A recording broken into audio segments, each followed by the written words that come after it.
Mic check நண்பர்கள் அனைவருக்கும் வணக்கம். நான் உங்கள் விண்வெளி லைட்லேருந்து பழனிசாமி. பார்த்தீங்கன்னா நம்ம வாரண்டி டியூப் லைட் 1 இயர் வாரண்டியில் டியூப் லைட் பண்ணிட்டு இருக்கோம். இது 125 ரூபா வருங்க ஒரு பீஸு.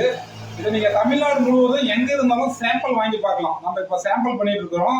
10 பீஸ் சாம்பிள் வந்து எங்கே இருந்தாலும் தமிழ்நாட்டில் நீங்கள் எங்கே இருந்தாலும் கண்டிப்பாக வாங்கி பார்க்கலாங்க. அந்த குவாலிட்டி எப்படி இருக்குன்னு செக் பண்ணி பார்க்கலாம்.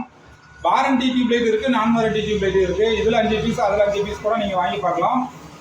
நாங்கள் அது கொரியரில் நாங்கள் ஃப்ரீயாக கொரியர் சார்ஜ் ஃப்ரீயாக பண்ணி கொடுக்குறோம். இந்த வாரண்டி டியூப் லைட்டில் பார்த்தீங்கன்னா நாங்கள் எக்ஸ்பிஎஃப் டிரைவர் அலுமினியம் பிசிபி தான் யூஸ் பண்ணுறோம். இதோட லைஃப் வந்து குறைந்தபட்சம் வந்து பார்த்தீங்கன்னா 5 வருஷம் வருங்க. நம்ம அதை எனி டைம் ஸ்டாக் வச்சிருக்கிறோம். நீங்கள் பார்த்தாலே தெரியும் ஸ்டாக் இருக்குது. இன்னொரு குடோனில் வந்து பார்த்தீங்கன்னா ஃபுல்லாக ஸ்டாக் இருக்குது. நம்ம கிட்ட பார்த்தீங்கன்னா 20,000 பீஸ் ஸ்டாக் இருக்குது. டியூப் லைட் வந்து பார்த்தீங்கன்னா 20,000 பீஸ் ஸ்டாக் இருக்குது. பார்த்தாலே தெரியும் குடோன் ஃபுல்லாகவே இருக்குது. மற்றவங்க எல்லாருமே வந்து பார்த்தீங்கன்னா ஆன்லைனில் ஒரு வீடியோவோ இல்லை ஒரு ஃபோட்டோஸோ எடுத்து வைக்குவாங்க. ஆனால் கண்டிப்பாக வந்து அவங்க அதில் இருக்க மாட்டாங்க. ஏன் அப்படின்னா அது அவங்க தயாரிக்கிறதில்ல. ஆனால் இது வந்து நாங்கள் ஓனாக தயாரிக்கிறோம். எங்கள் யூடியூப்பில் எல்லா வீடியோலையும் நீங்கள் பார்க்கலாம். நாங்கள் தயாரிக்கிறது அப்புறம் ஸ்டாக் எல்லாமே நீங்கள் பார்க்கலாம். கண்டிப்பாக எனி டைம் நம்மக்கிட்ட ஸ்டாக் இருக்கும். தேவைப்படுறவங்க ஸ்க்ரீனில் நம்பர் கொடுக்குறேன், கால் பண்ணுங்கள்.